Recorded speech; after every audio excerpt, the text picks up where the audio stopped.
nous suivez de partout en Afrique, c'est l'heure de vous informer.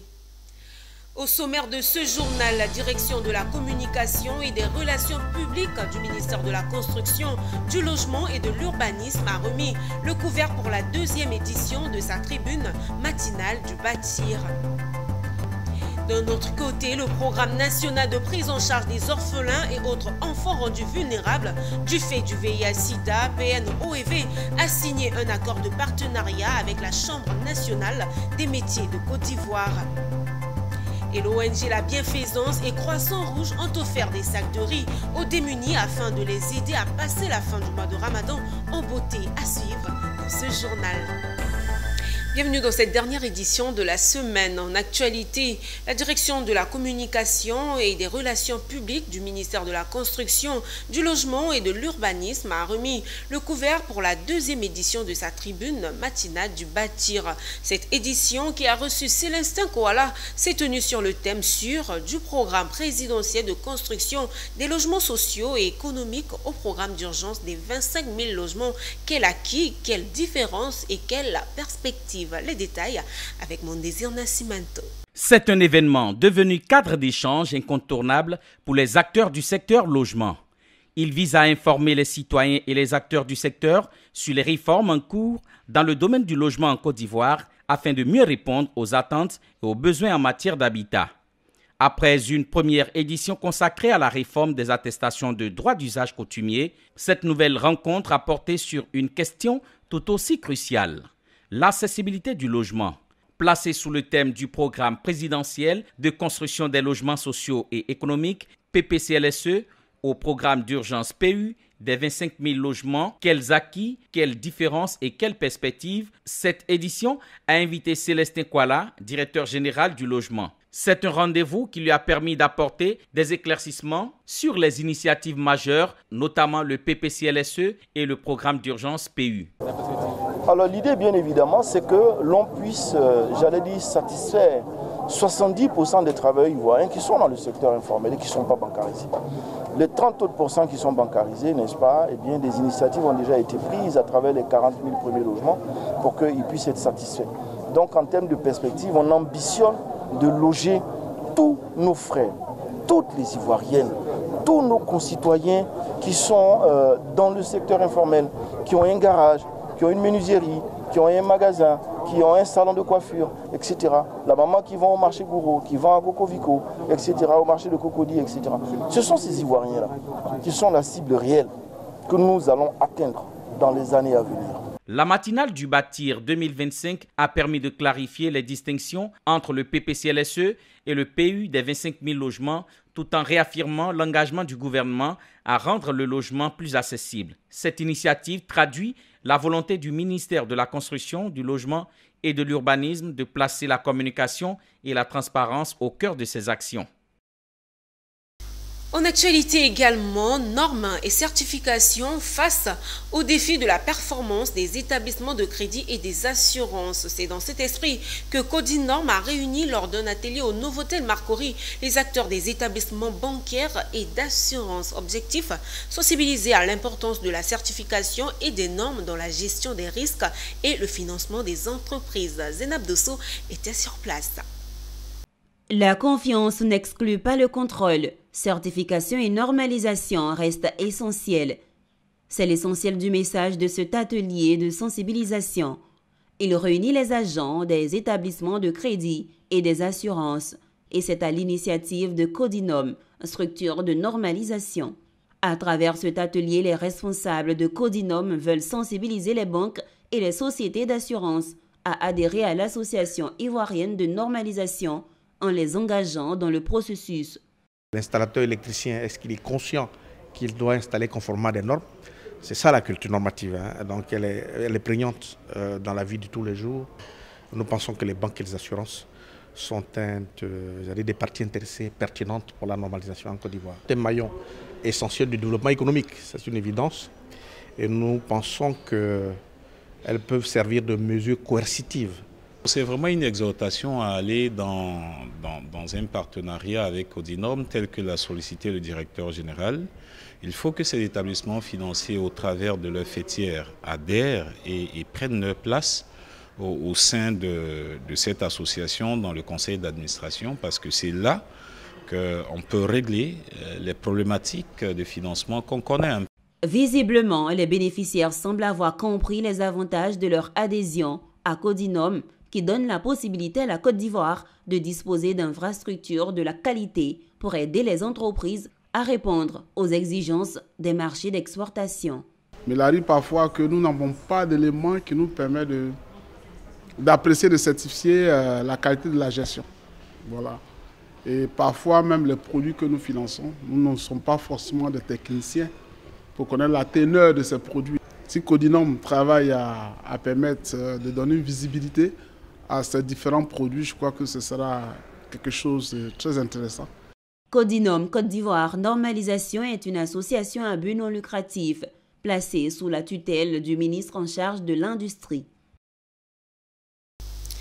En actualité également, toujours dans le domaine de la santé, le programme national de prise en charge des orphelins et autres enfants rendus vulnérables du fait du VIH-Sida, PNOEV, a signé un accord de partenariat avec la Chambre nationale des métiers de Côte d'Ivoire, de l'hôtel Palm Club et de Robert Hotel. Un accompagnement qui vise à intensifier cette action de riposte contre le VIH-Sida. Walter Kofi pour plus de précisions. Dans sa mission qui est de développer la politique nationale de soins et de soutien aux orphelins et enfants impactés par le VIH-Sida, le programme national de prise en charge des orphelins et autres enfants rendus vulnérables du fait du VIH-Sida, PNOEV, se verra accompagné. Son offre de services bénéficiera de renforcement grâce à cet accord de partenariat signé avec la Chambre nationale des métiers de Côte d'Ivoire, de l'hôtel Palm Club et du Robert Hotel. L'objectif de cette concrétisation, c'est vraiment d'œuvrer ensemble pour que l'orphelin et enfants rendus vulnérables vivent et grandissent dans un environnement bien sécurisé. Ces entreprises ont des missions particulières, mais lors de nos rencontres, nous avons réalisé qu'ensemble, nous pouvons donc collaborer et faire en sorte de contribuer à l'insertion, donc dans le cadre de notre programme, de certains jeunes adolescents et jeunes filles. Notre mission, c'est d'apporter dans un domaine qui est occupé par des firmes internationales, d'apporter une touche ivoirienne et de construire une offre de qualité, une offre de service locale et authentique. En tant qu'Ivoirien, en tant que citoyen, en tant qu'acteur économique, en tant que parent, on ne peut pas être en marge d'une telle mission. Et la meilleure contribution qu'on puisse apporter à une telle mission, c'est justement de mettre notre expertise à contribution. Le PNOEV est un programme national de prise en charge des orphelins et autres enfants rendus vulnérables du fait du VIH-Sida. Il est rattaché au cabinet du ministère de la Femme, de la Famille et de l'Enfant et a été institué par décret en octobre 2003. Du côté de l'environnement, l'ONG Patrimoine culturel et vie communautaire durable en Afrique a tenu une conférence de presse dans la commune de Cocody pour dévoiler son programme d'activités à venir, axé sur la protection de l'écosystème et la promotion de la culture locale. Cet événement a rassemblé des acteurs clés de la société civile, des partenaires et des membres de la communauté, tous désireux de s'engager dans la préservation de l'environnement. Le commentaire de Michel Brou. Les 16, 17 et 19 mars 2025, le village des Diakro, dans le département de Dimbokro, connaîtra le riche programme du projet de l'ONG Patrimoine culturel et vie communautaire d'Afrique. C'est l'information donnée à cette conférence de presse animée par les représentants de l'ONG face aux hommes des médias. Cet important projet vient mettre l'accent sur l'importance de sensibiliser les communautés aux gestes éco-citoyens, d'encourager à une prise de conscience collective autour des enjeux environnementaux actuels, mais aussi de célébrer la culture locale en valorisant la fabrication de l'atiké. Ce rendez-vous connaîtra plusieurs activités, notamment des ateliers de formation et des plantings d'arbres, entre autres, pour la protection de l'écosystème environnemental. Ces journées, on parle de la culture, de la bonne pratique agricole, mais il y aura aussi du culturel, tout ce qui est danse qu'on connaît, tout ce qui est un talent lié au peuple, tout sera exposé en fait. Donc tout le monde trouvera son goût du naturel au culturel. L'UNESCO s'est engagé à accompagner l'ONG dans le cadre de cette activité des journées paysannes. L'un des éléments fondamentaux dans ce programme, c'est la valorisation du manioc.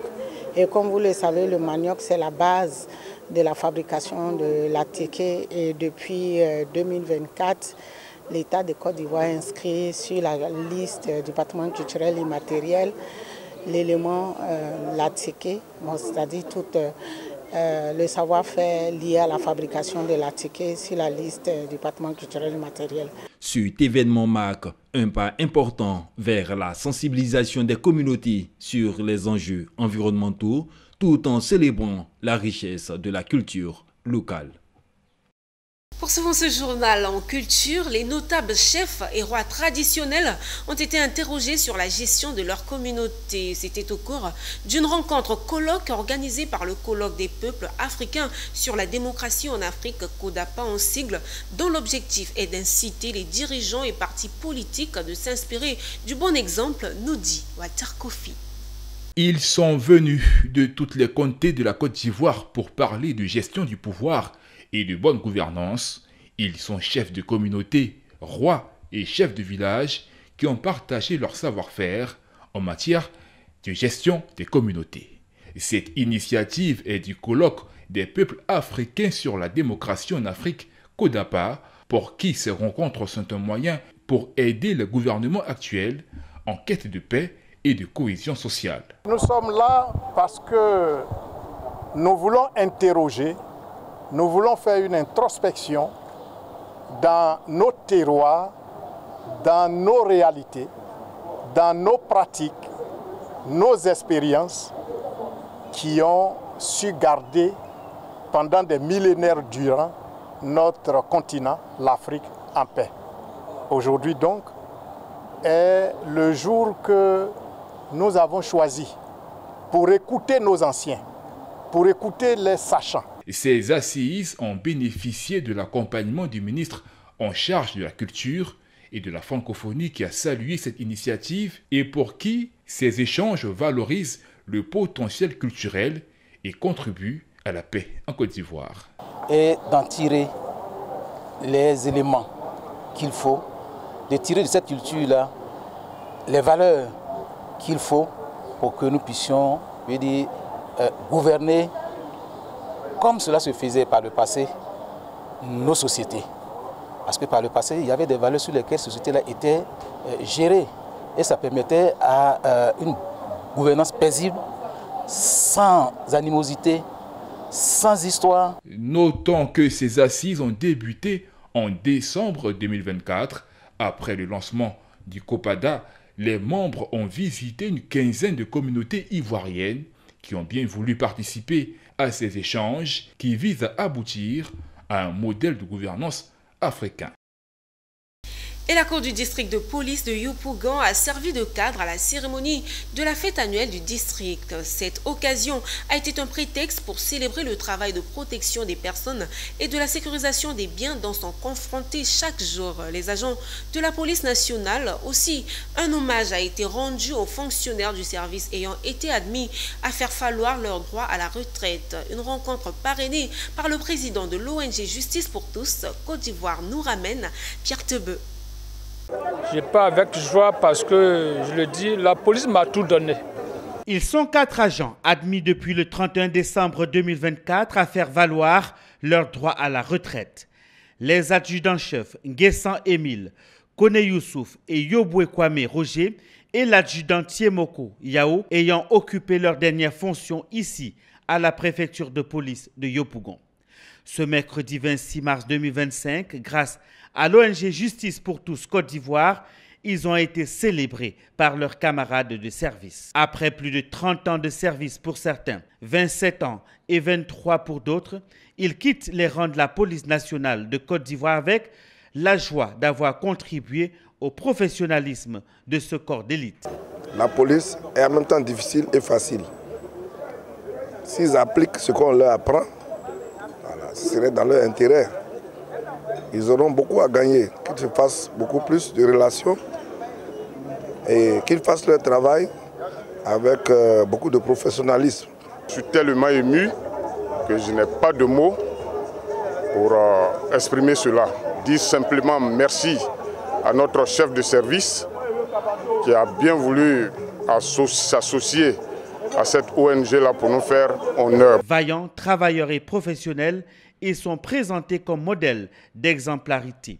Le président de l'ONG Justice pour tous Côte d'Ivoire, parrain de l'événement, veut faire de ce cadre une tradition pour célébrer les agents admis à la retraite. Nous sommes là pour veiller sur l'application des tests, pour voir est-ce que les policiers travaillent conformément aux tests en vigueur, est-ce qu'il n'y a pas de violation des droits de l'homme et tout ça. Et quand ils nous ont demandé, on a accepté de les accompagner parce que c'était pour nous important d'associer l'image de l'ONG à cette grande et belle cérémonie. L'un des objectifs de l'ONG Justice pour tous Côte d'Ivoire qui parraine cet événement est de soutenir l'accès aux droits des populations les plus vulnérables, femmes, enfants et prisonniers.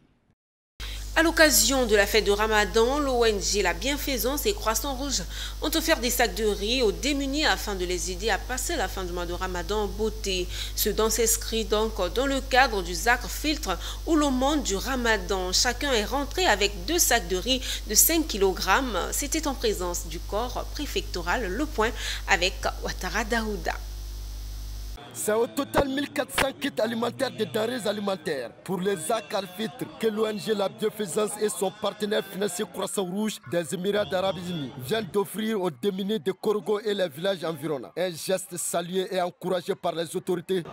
Donc l'action à laquelle nous assistons ce matin, l'action posée ce matin par l'ONG La Bienfaisance, s'inscrit donc parfaitement dans la droite ligne de ce que prescrivent les Écritures saintes.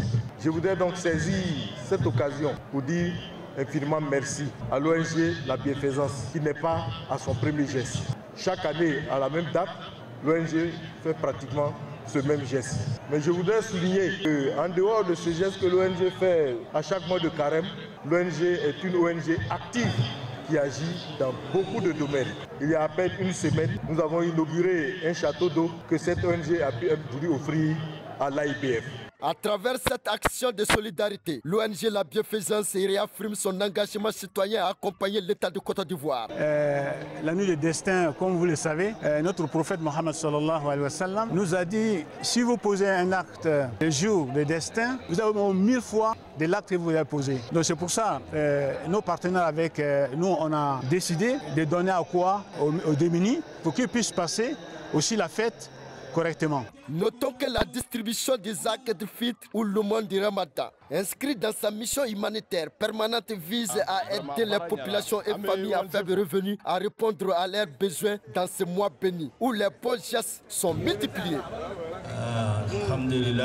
En bref, en 2024, le Cap-Vert a généré 513 millions d'euros de recettes fiscales, soit une hausse de 13,7% par rapport à 2023. L'annonce a été faite par Banco de Cabo Verde, la banque centrale du pays. Selon cette banque, la performance est attribuable à une meilleure efficacité dans la collecte des impôts. Voilà, c'est la fin de ce journal. Merci de l'avoir suivi et bonne suite de programmes sur la télé utile. Au revoir.